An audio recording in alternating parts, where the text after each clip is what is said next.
There was an interesting article in the Globe and Mail a few weeks ago called "Debt is the New Carbon." Essentially this big thing, the elephant in the room that most people seem to be ignoring, but that needs to be addressed if we're going to ensure we have a prosperous economy and good jobs going forward. As I've said before, the Green Party is the only party proposing to eliminate the deficit by 2015. We are spending billions of dollars on interest payments.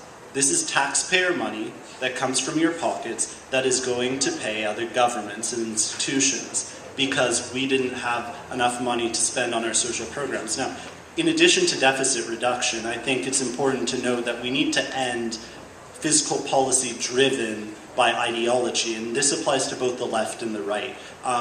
We can ensure economic prosperity and a steady stream of revenue if we just raise taxes on everybody. That would kill job growth. At the same time, we don't need to lower corporate taxes any more than they've already been lowered. Over the past 8 years, the Liberals have been slashing corporate taxes, and there's this great myth in Ontario and in Canada that in order to have a prosperous economy, we need to slash taxes for corporations.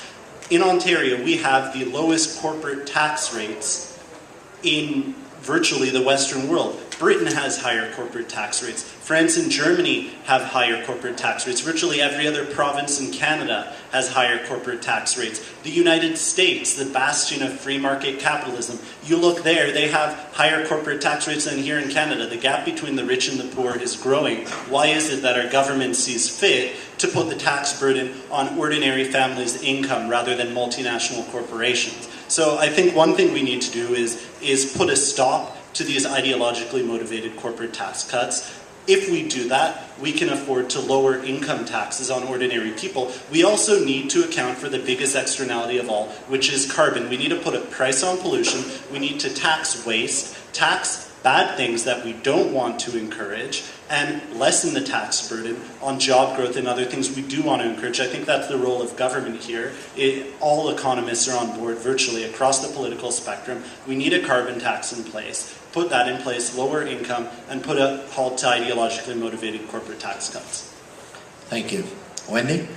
Well, I think that's a few interesting points that Alex raises with regards to ideological cuts, etc. Because what it comes down to is that